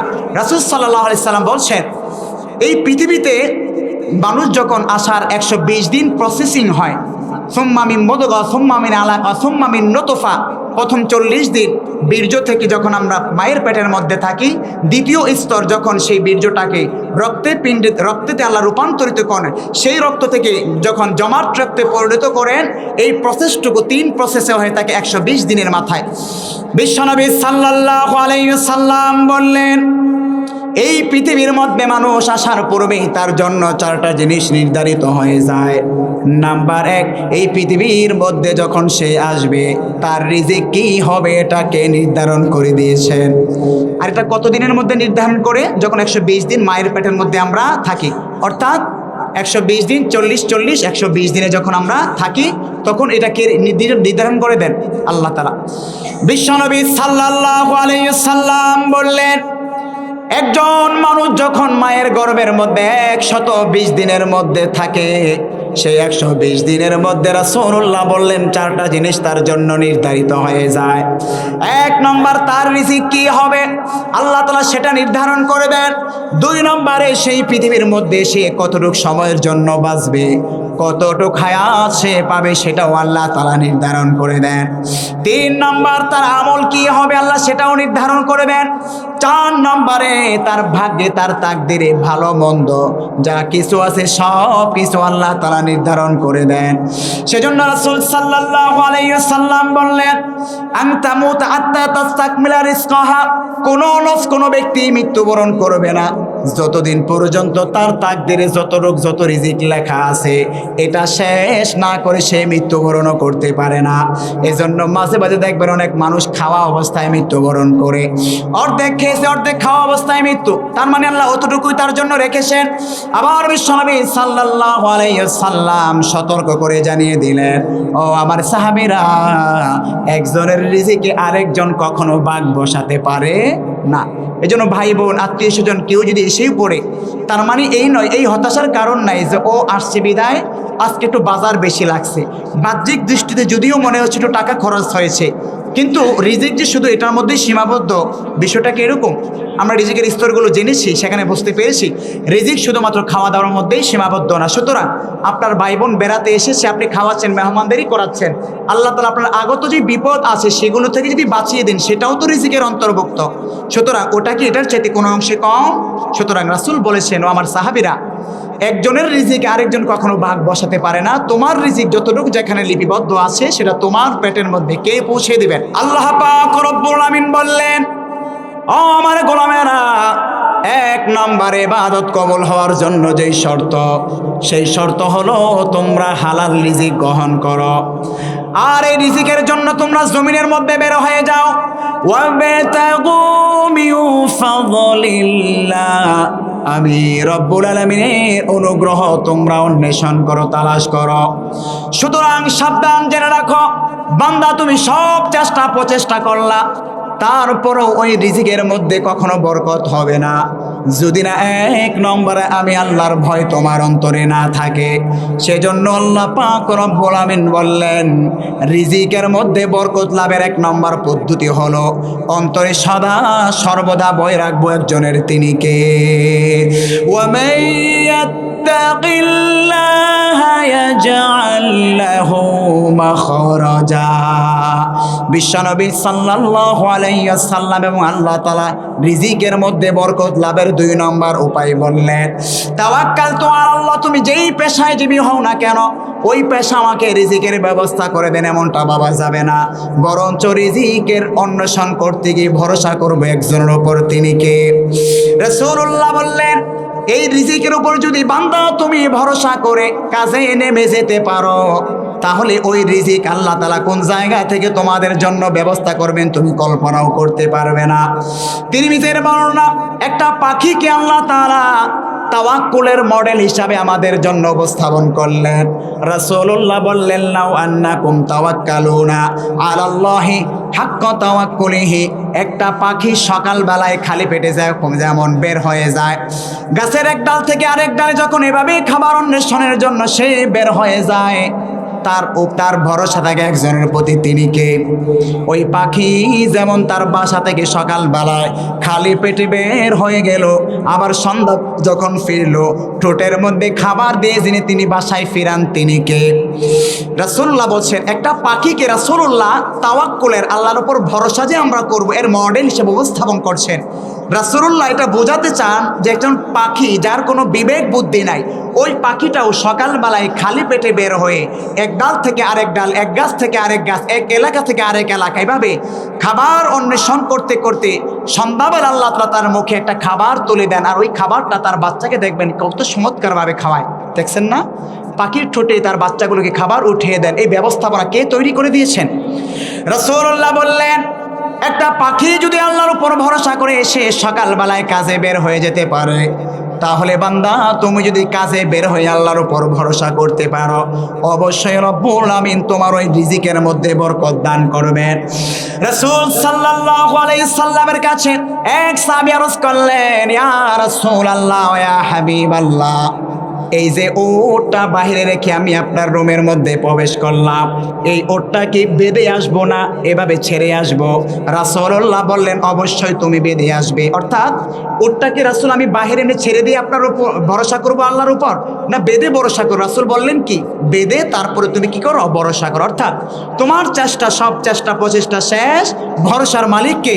আল্লাহ তাআলা। সম্মানিত প্রিয় ভাইয়েরা, এরপর রাসূল সাল্লাল্লাহু আলাইহি সাল্লাম বলেছেন, 3 নম্বরে রিজিকের মধ্যে বরকত লাভের উপায় হচ্ছে বেশি বেশি সালাত, নামাজ আদায় করা। আল্লাহ বলছেন, ওয়া'মুর আহলাকা বিস-সালাতি ওয়াসতাবির আলাইহা, তোমরা বেশি বেশি সালাত আদায় করো, নফল রোজার মাধ্যমে, ধৈর্য ধারণের মাধ্যমে।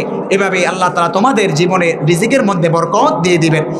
4 নম্বর রাসূলুল্লাহ বললেন, রিজিকের মধ্যে বরকত লাভের উপায় হচ্ছে আস্তাগফিরুল্লাহ পাঠ করা। সেজন্য আল্লাহ পাক রব্বুল আমিন তার হাবিব নূহ আলাইহিস সালাতু ওয়াস সালামের মাধ্যমে জানিয়ে দিচ্ছেন। সাইয়্যিদিনা নূহ আলাইহিস সালাতু ওয়াস সালাম তার উম্মতগণকে বললেন, যখন প্লাবনের সময় এসে গিয়েছে, যখন সমস্ত মানুষগুলো প্লাবনে ধ্বংস হয়ে যাবে, তখন নূহ আলাইহিস সালাতু ওয়াস সালাম বললেন, ফাকুলতুস্তাগফিরু রাব্বাকুম ইন্নাহু কানা গফফারা, তোমরা সকলে আল্লাহর কাছে কি করো? ক্ষমা চাও। ইন্নাহু কানা গফফারা, তিনি অতি ক্ষমাশীল, পরম দয়ালু। তোমরা যে অপরাধ করো এখনো সময় আছে, যদি আল্লাহর কাছে তাওবা করতে পারো, আল্লাহ এই প্লাবন থেকে তোমাদেরকে অবশ্যই বাঁচাবে। ইউরসিলিস সামা আলাইকুম মিদরারা, অবশ্যই আল্লাহ আসমান থেকে তোমাদের জন্য কি পাঠাবেন? সাহায্য পাঠাবেন। 5 নম্বরে রাসূলুল্লাহ বলছেন, রিজিকের মধ্যে বরকত লাভের উপায় হচ্ছে, যে হাদিসটি বুখারীর বর্ণনায় এসেছে, যারা আত্মীয়তার সাথে বন্ডিং ভালো রাখবে, ওই সমাজের মাঝে, ওই বন্ধনের মাঝে আল্লাহ তাআলা কি দিয়ে দিবেন? বরকত দিয়ে দিবেন। রাসূল সাল্লাল্লাহু আলাইহি ওয়াসাল্লাম বললেন, ও আমার সাহাবীরা, যদি তোমরা রিজিকের মধ্যে বরকত পেতে চাও, তাহলে তোমরা তোমাদের আত্মীয়তার বন্ধনকে ধরে রেখো। মান আহাব্বা আইয়ুবসাতা লাহু ফি রিজকিহি, যে চায় যে তার রিজিকে আল্লাহ তাআলা প্রশস্ততা বাড়িয়ে দিবেন, তাহলে 1 নম্বরে তার জন্য করণীয় ফালিয়াসিল রাহিমা, সে যেন তার রহিম তথা তার আত্মীয় স্বজনের সাথে ভালো সম্পর্ক রাখে। রাসূল সাল্লাল্লাহু আলাইহি সাল্লাম বললেন, 6 নম্বরে কাসরাতুস সাদাকা, যে ব্যক্তি আল্লাহর রাস্তায় বেশি বেশি দান সদকা করবে, ওই ব্যক্তির রিজিকের মধ্যে যিনি বরকত দিবেন তিনি কে? রাসূল সাল্লাল্লাহু আলাইহি ওয়াসাল্লাম 7 নম্বরে বললেন, যে ব্যক্তি হজ অথবা উমরা করবে, ওই ব্যক্তির রিজিকেও আল্লাহ তাআলা বরকত দিয়ে দিবেন। সেজন্য হজ করলে কখনো টাকা কমে যায় না। চোখের দৃষ্টিতে মনে হয় 5 লাখ 6 লাখ চলে গেল, কিন্তু রিজিকের যে ব্যাখ্যা বিশ্লেষণ আমরা শুনলাম, আল্লাহ যে কোন দিক দিয়ে আপনাকে এই শূন্যস্থান পূরণ করে দিবেন, এটা আমার বোঝার উপায় নাই। সেজন্য রাসূলুল্লাহ বললেন, তাবিউ বাইনাল হাজ্জি ওয়াল উমরা, তোমরা একসাথে হজ এবং উমরা করো, কেননা হজ এবং উমরা বান্দার দারিদ্রতা দূর করে দেন। রাসূল সাল্লাল্লাহু আলাইহি সাল্লাম বললেন, 8 নম্বরে রিজিকের মধ্যে বরকত লাভের উপায় হচ্ছে বেশি বেশি আল্লাহর কাছে দোয়া করা। এজন্য রাসূল সাল্লাল্লাহু আলাইহি সাল্লাম নামাজের পরে বিভিন্ন দোয়া তিনি পাঠ করতেন, বিভিন্ন আমল তিনি করতেন, যে আমলগুলোর কারণে রিজিকের মধ্যে কি হয়? বরকত লাভ হয়। রাসূলুল্লাহর স্ত্রী হযরত সালমা রাদিয়াল্লাহু তাআলা থেকে একটি হাদিস বর্ণিত হয়েছে, ফজরের নামাজের পর এই দোয়াটি যে ব্যক্তি পাঠ করবে, তার রিজিকের মধ্যে আল্লাহর কসম করে বলছি অবশ্যই অবশ্যই রিজিক বাড়িয়ে দিবেন। রাসূল সাল্লাল্লাহু আলাইহি সাল্লামের স্ত্রী হযরত সালমা রাদিয়াল্লাহু তাআলা আনহা থেকে হাদিসটি বর্ণিত হয়েছে।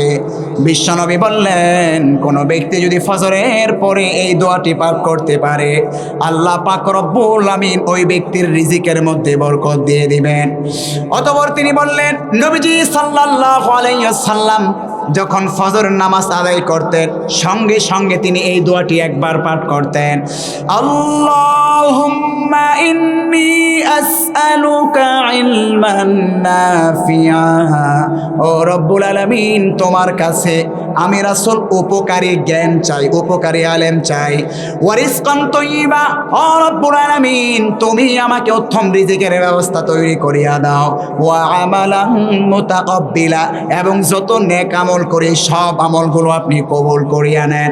এজন্য ফজরের পরে এই আমলটুকু করতে পারবো তো ইনশাআল্লাহ? কয়বার পড়বো? একবার। যদি কোনো ব্যক্তি ফজর নামাজের পর এই একটি দোয়া পাঠ করতে পারে, আল্লাহ পাক রব্বুল আমিন ওই ব্যক্তির সমস্ত রিজিকের টেনশন পেরেশানি মুহূর্তের মধ্যেই দূর করে দিবেন। দোয়াটি আবারও পড়ছি, আল্লাহুম্মা ইন্নী আসআলুকা ইলমান নাফিআ ও আমালান ওয়া রিজকান তাইয়্যিবা ওয়া আমালান মুতাকাব্বিলা। অর্থ কি? ও আল্লাহ, আপনি আমাকে উপকারী আলেম দান করেন। উপকারী আলেম কোনটা? যে আলেম অন্বেষণের মধ্য দিয়ে মানুষ উপকৃত হবে, সমাজ উপকৃত হবে, রাষ্ট্র উপকৃত হবে, এমন জ্ঞানী আপনি আমাকে দান করেন। ওয়া রিজকান তাইয়্যিবা, উত্তম রিজিক আপনি আমাকে দান করেন। ওয়া আমালান মুতাকাব্বিলা, আমি যত আমল করি সব আপনি কি করে নেন? কবুল করে নেন। দোয়াটি কোন সময় পাঠ করব? ফজর নামাজের পর একবার। কারোর সাথে কথা বলা যাবে না, কথা না বলে এই দোয়াটি ইনশাআল্লাহ আমরা পাঠ করব। বিশ্বাস রাখবো কার উপর? অবশ্যই আল্লাহ। এই দোয়ার বিনিময় যেহেতু রাসূল করে পরীক্ষা পেয়েছেন, সুতরাং আমরা উম্মতরাও কি পাবো? রিজিকের মধ্যে অবশ্যই বরকত পাবো। সম্মানিত প্রিয় ভাইরা, 9 নম্বরে বাদ মাগরিব এই একটি আমল করা, সেটি কি? সূরাতুল ওয়াকিয়া পাঠ করা। রাসূল সাল্লাল্লাহু আলাইহি সাল্লামের তাফসীর ইবনে কাসিরের মধ্যে এই হাদিসটি এসেছে। আব্দুল্লাহ ইবনে মাসউদ রাদিয়াল্লাহু তাআলা থেকে এই হাদিসটি বর্ণিত হয়েছে। রাসূল সাল্লাল্লাহু আলাইহি সাল্লামের সাহাবী আব্দুল্লাহ ইবনে মাসউদ রাদিয়াল্লাহু তাআলা যখন মৃত্যুর শয্যায় তিনি কাতরাচ্ছেন, ঠিক সেই সময় ওসমান রাদিয়াল্লাহু তাআলা তাকে দেখতে গেলেন। গিয়ে বললেন, রে আমার সহোদর ভাই আব্দুল্লাহ ইবনে মাসউদ, রাষ্ট্রীয় কোষাগার থেকে তোমার জন্য সুচিকিৎসার ব্যবস্থা করতে চাই। এবার আব্দুল্লাহ ইবনে মাসউদ রাদিয়াল্লাহু তাআলা বললেন যে রব্বুল আলামিন আমাকে রোগ দিয়েছেন, ওই আল্লাহ যদি ওই ডাক্তার যদি আমাকে নিরাময় না করেন, তাহলে তোমার এই দুনিয়ার ডাক্তার দিয়ে আমার কি হবে? এবার ওসমান রাদিয়াল্লাহু তাআলা বললেন, তাহলে শুনে রাখো আব্দুল্লাহ ইবনে মাসউদ, রাষ্ট্রীয় কোষাগারের পক্ষ থেকে তোমার জন্য একটা উপঢৌকন নিয়ে আসা হবে। তুমি তোমার পরবর্তী সন্তানদের জন্য এই উপঢৌকনটা রেখে যাও, এতে করে তুমি চলে গেলেও তারা ব্যবহার করতে পারবে। এবার আব্দুল্লাহ ইবনে মাসউদ রাদিয়াল্লাহু তাআলা বললেন, আমার এই উপঢৌকনের কোনো প্রয়োজন নাই। ওসমান বললেন, কেন তোমার প্রয়োজন নাই? তুমি চলে গেলে তোমার সন্তান কি খাবে? আমরা বলি কি বলি না যে হারে সন্তানের জন্য তো কিছুই করে যেতে পারলাম না, কি খাবে কি পরবে? আসলে আপনি মরে গেলেও তারা খুব দুনিয়ার মধ্যে ভালোই থাকে, কিন্তু আপনি যে কবরে চলে গেলাম, আমার আপনার খোঁজ নেওয়ার মতো দুনিয়ার মধ্যে কি কেউ থাকে? কেউ থাকে না। বাবা যখন মরে যায় আমরা তখন এই কথা বলি, আহারে সন্তানটা কি খাবে? এতিম করে চলে গেল বাবা। ওই সন্তান আসলে সুখে দুঃখে পৃথিবীর মধ্যে কোনোভাবে তার সময়টা পার করতে পারবে, কিন্তু চিরজীবনের জন্য আমার বাবা আমার আত্মীয় যে ওই অন্ধকার কবরে চলে গেল, ওই কবরের মধ্যে এক একটা মুহূর্ত কিভাবে যে কাটবে এটা আল্লাহ জানে, আর ওই মৃত ব্যক্তি একমাত্র ভালো জানে। কবরের আযাবের যে ভয়াবহতা এসেছে সেগুলো যদি কোনো মানুষ উপলব্ধি করতে পারে, এই কথা কখনো বলতে পারে না যাহারে কি খেয়ে থাকবে। আসলে ভালো তো খাবো আমরা, কোনো না কোনোভাবে দিন চলে যাবে, কিন্তু ওই কবরে যে ব্যক্তি থাকে তার এক একটা দিন যে কতটা ভয়ঙ্কর হবে এটা সে আর আল্লাহ তাআলাই ভালো জানে। এবার রাসূল সাল্লাল্লাহু আলাইহি সাল্লামের সাহাবী আব্দুল্লাহ ইবনে মাসউদ বলেন, মান করা সূরাতুল ওয়াকিয়া কুল্লা লাইলাতিন, যে ব্যক্তি প্রতিদিন রাতের বেলায় সন্ধ্যার সময় 27 নম্বর পারার মধ্যে সূরাটি অবস্থিত, সূরাতুল ওয়াকিয়া, এই সূরাটি পাঠ করবে, আল্লাহ পাক রব্বুল আলামিন লাম তুসিবহু, ওই ব্যক্তির জীবনে আর কখনো তাকে বিপদের সম্মুখীন করবে না। সুতরাং আমি আমার সন্তানদেরকে রাসূলুল্লাহ থেকে যে হাদিসটি আমি তোমাকে শোনাইলাম, এই হাদিসটি আমার সন্তানদেরকে আমি শিখিয়েছি। সুতরাং তারা এই আমলটি যতদিন বাঁচবে ততদিন করবে, আর তাদের রিজিকের মধ্যে যিনি বরকত দিবেন তিনি কে? সুতরাং আমার আর কোনো উপঢৌকনের প্রয়োজন নাই। তাহলে রিজিকের মধ্যে বরকত লাভের উপায় 9 নম্বরে পেলাম কি? প্রতিদিন মাগরিবের পর কোন আমলটি করব? সূরাতুল ওয়াকিয়া। 10 নম্বরে সদা সর্বদা কার শুকরিয়া আদায় করব? আল্লাহ। লাইন শাকারতুম লাযিদান্নাকুম, যদি তোমরা আমি আল্লাহর শুকরিয়া আদায় করো, লাযিদান্নাকুম, অবশ্যই তোমাদের যে রিজিক, তোমাদের যে নিয়ামত, সেগুলো আমি আল্লাহ তাআলা বাড়িয়ে দিব। আর যদি না শুকরিয়া করো তাহলে ইন্না আযাবি লাশাদীদ, তোমাদের জন্য অত্যন্ত লাঞ্ছনাদায়ক, অত্যন্ত কঠিন আযাব অপেক্ষা করছে। সেই আযাবটা কি? দুইটা ব্যাখ্যা। এক নম্বর, আখিরাতে তো আছেই। দুই নম্বর, আল্লাহ দুনিয়ার মধ্যে সংকীর্ণ জীবন আপনাকে কি করবেন? দান করবেন। এই জন্য যাকে আল্লাহ যে নিয়ামত দিয়েছেন আল্লাহ খুব ভালো রেখেছে, আলহামদুলিল্লাহ। এর চাইতে তো খারাপ করতে পারতেন। এই জন্য কী করবো ভাই? আল্লাহর প্রশংসা আদায় করব। সম্মানিত প্রিয় ভাইয়েরা, আমরা আমাদের আলোচ্য বিষয়ের মূল থিম সারাংশ আবারও বলে দিচ্ছি, যাতে করে আমরা একটু মিলাতে পারি। এতক্ষণ কি শুনলাম, কি নিয়ে যাচ্ছি? আমরা শুরুতেই শুনেছি আল্লাহ তাআলা মানুষ বেঁচে থাকার জন্য নাম্বার অক্সিজেন, এই তিনটা উপকরণ আল্লাহ আমাদের জন্য কিভাবে কোন প্রসেসে তৈরি করেন এটার ব্যাখ্যা কোরআন হাদিস থেকে আমরা জেনেছি। নাম্বার 2, এবার আল্লাহ তাআলা কিভাবে সমস্ত নবী এবং উম্মতগণকে উত্তম রিজিক, হালাল রিজিক গ্রহণ করার যে আদেশ দিয়েছেন সেটা আমরা কোরআন থেকে জেনেছি। 3 নম্বর পয়েন্ট আমরা জেনেছি আল্লাহ তাআলা সমস্ত মানুষকে অলস না হয়ে তাদেরকে তাদের কাজে মনোযোগী হওয়ার জন্য আদেশ করেছেন। 4 নম্বর আমরা জেনেছি কোনো কাজে ইসলামের মধ্যে কি নাই? লজ্জা নয়, বরঞ্চ অলসতা হচ্ছে সবচাইতে সমাজের বোঝা। 5 নম্বরে আমরা আমাদের আলোচ্য বিষয় জেনেছি কোন কোন কারণে রিজিকের মধ্যে বরকত লাভ হয়, এমন 10টি কারণ আমরা জেনেছি। তাহলে আজকে এই 5টি আলোচ্য বিষয়ের উপর আমরা আমল করতে পারবো তো ইনশাআল্লাহ? আল্লাহ আমাদের সকলকে কথাগুলোর উপর আমল করার তৌফিক দান করুন। সকলে পড়ছি আমিন।